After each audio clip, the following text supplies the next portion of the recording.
अविनाश, तुम कब मेरी बात सुनोगे? आखिर मैं तुम्हारी पत्नी हूँ। काव्या ने गुस्से में अविनाश से कहा। अविनाश बिना बोले घर से बाहर निकल गया। अब ऐसा हर दिन होता है। काव्या अपनी सास सुलोचना की बहुत इज्जत करती थी, लेकिन सुलोचना जी हमेशा उसे नीचा दिखाने की कोशिश में लगी रहती थी। आज भी वही काव्या ने सुबह जल्दी उठकर नाश्ता बनाया।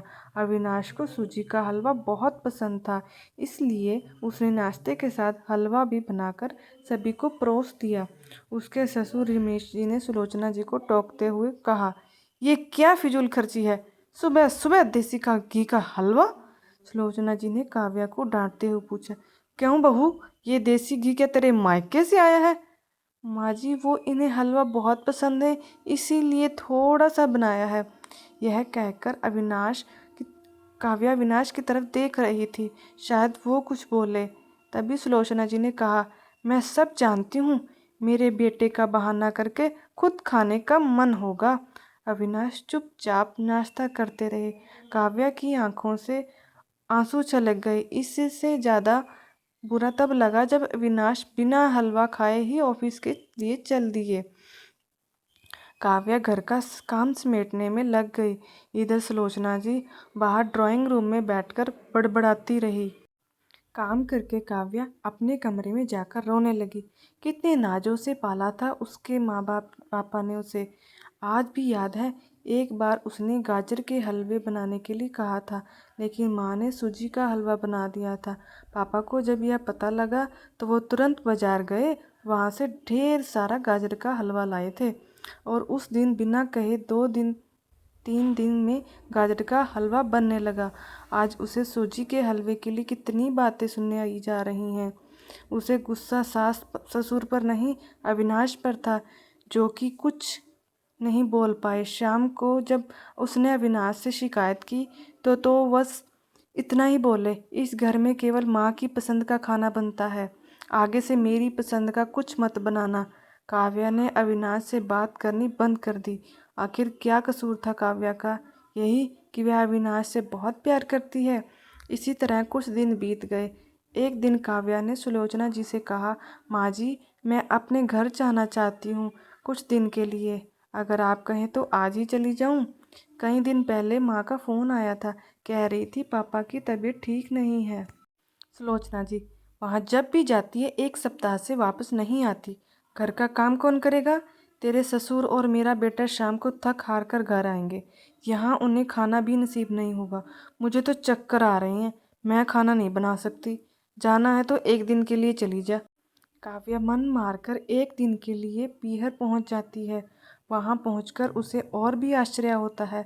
भाभी, मम्मी पापा कहाँ गए? काव्या ने घबराकर पूछा। उन दोनों का घर में मन कहाँ लगता है, तीर्थ पर गए हैं, ना जाने कब आएंगे। वैसे तुम कितने दिनों के लिए आई हो, क्योंकि मुझे भी अपने पीहर जाना है। संगीता भाभी का यह व्यवहार देखकर काव्या चौंक गई। क्या ये वही भाभी है जो उनसे बहुत स्नेह जताती थी? काव्या सोफे पर बैठी सोच रही थी। अच्छा, वो जो भैया ने मकान के पेपर साइन करा लिए थे, मैंने अपना हिस्सा छोड़ दिया था, शायद उसी साइन के लिए मेरे से प्यार जताया जा रहा था। काव्या उठकर खड़ी हो गई।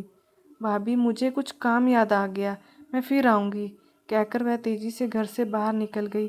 पीछे से गेट बंद होने की आवाज़ से वह समझ गई कि उसके जाने से भाभी को कोई खास फर्क नहीं पड़ा। भारी कदमों से चलते हुए वह मंदिर की ओर पहुंच गई, क्योंकि शाम से पहले यदि ससुराल जाती तो सुलोचना जी उससे कई सवाल करती।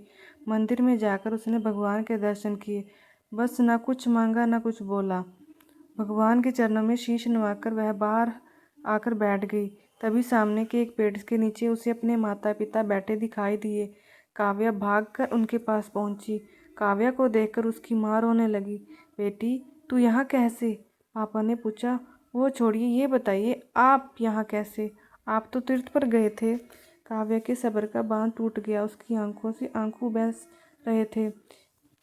बेटी, तेरी भाभी ने तुझसे झूठ बोला है। बिजनेस में पैसा लगाने के लिए तेरे भैया ने मकान अपने नाम करा लिया, मकान के कागज गिरवी रखकर साहूकार से कर्ज ले लिया। उसके बाद हम बोझ बन गए, हमें घर से निकाल दिया। पापा, अब क्या होगा? काव्या ने रोते हुए कहा। बेटी, तू चिंता मत कर, हम कहीं वृद्धाश्रम में चले जाएंगे। तू अपने ससुराल जा, वहाँ किसी को यह मत बताना। अपने माँ बाप को इस हाल में देखकर वह उन्हें अपने साथ ले जाना चाहती थी, लेकिन जहाँ उसकी कदर नहीं वहाँ माँ बाप की क्या इज्जत होती। भारी मन से काव्या ससुराल की ओर चल दी। आज उसे अपने लड़की होने पर बहुत अफसोस रहा। काश वो अपने माता पिता के लिए कुछ कर पाती। घर आकर उसने बहुत मुश्किल से घर का काम निपटाया। उसके बाद अपने कमरे में जाकर गुमसुम बैठ गई। उसकी आंखों से आंसू बह रहे थे। अविनाश अपने ऑफिस के काम में लगे हुए थे। जब वे सोने आए तो काव्या से पूछ बैठे, क्या बात है, आज फिर माँ की कोई बात बुरी लग गई जो आंसू बह रही हो। काव्या अपने को रोक नहीं पाई और उसने रो रो कर सारी बात अविनाश को बता दी। क्या माँ पिताजी को यहाँ ले आए? वे इस उम्र में कहाँ जाएंगे? अविनाश ने कोई जवाब नहीं दिया और करवट लेकर सो गए। इस बात से काव्या को बहुत गुस्सा आया। आज से मैं भी इनके माँ बाप की सेवा नहीं करूँगी। देखती हूँ कौन इनकी सेवा करेगा। रोते रोते काव्या सो गई। 2-3 दिन बीत जाने पर उसकी चिंता बढ़ती जा रही थी। एक दिन वह सब्जी लेने के लिए बहाने उसी मंदिर में पहुंची, लेकिन उसके माता पिता वहां नहीं थे। पंडित जी, यहाँ मेरे माता पिता उस पेड़ के नीचे बैठे थे। कई दिन से उनका कुछ पता है? तुम्हारा नाम काव्या है क्या? पंडित जी के मुंह से अपना सुनकर काव्या ने पूछा। जी हाँ, लेकिन आपको कैसे पता? तुम्हारे माता पिता यह पता दिया था और कहा था वे अब यहाँ रहते हैं। काव्या ने पता देख यहाँ से कुछ दूर का था। काव्या ने मंदिर के बाहर निकलकर ऑटो रिक्शा किया और उस पते पर पहुंच गई। दरवाजा खटखटाया तो एक लड़की निकल कर आई। यहाँ का पता मुझे पंडित जी ने दिया है, काव्या बोली। आप काव्या दीदी हो? अंदर आ जाओ। काव्या को कुछ समझ नहीं आया। वे अंदर गई तो देखा उसके माता पिता सोफे पर बैठे थे। काव्या उन्हें देखकर रोने लगी। बेटी, अब क्यों रो रही हो? तेरे कारण हमें यह मकान मिल गया। काव्या आश्चर्य से उनका चेहरा देखने लगी। लेकिन माँ, आप यहाँ कैसे और ये लड़की कौन है? तब उसकी माँ ने कहा, बेटी तुझे याद है तेरी शादी के बाद तेरी सास ने 40 लाख की डिमांड की थी। दामाद जी को बिजनेस खोलना था, इसलिए तेरे पिता ने उनकी डिमांड पूरी कर दी थी, जिससे कि तू सुखी रहे। जब तू हमसे मिल गए कर गई थी उसके अगले दिन दामाद जी आए। उन्होंने तेरे पापा के पैसे लौटा दिए, क्योंकि उन्होंने कोई बिजनेस शुरू नहीं किया था। तेरे पापा ने मना भी किया, लेकिन वे नहीं माने। उसके बाद उन्होंने प्रॉपर्टी डीलर से मिलकर 2 दिन में यह मकान खरीद दिया। साथ 5 लाख रुपए बच गए। इससे उन्होंने ये लड़की नौकरी पर रखवा दी जो हमारी केयर करेगी। लेकिन माँ, उन्होंने मुझे तो कुछ नहीं बताया। काव्या की आंखों से आंसू बह रहे थे। वह रोते हुए वहाँ से अपने घर आ गई। घर आकर वह सोच रही थी, अविनाश ने कभी उसके लिए आवाज़ नहीं उठाई, लेकिन मेरे माता पिता के लिए इतना करने कर दिया जो कि कोई सगा बेटा भी नहीं कर सकता। रात को उसने अविनाश से पूछा, आपने ऐसा क्यों किया? अगर माँ जी को पता लग गया तो क्या होगा? अविनाश का जवाब सुनकर काव्या रोने लगी। अविनाश ने कहा, जैसे तुम्हारे लिए ये माता पिता हैं, वैसे ही मेरे लिए वो भी माता पिता हैं।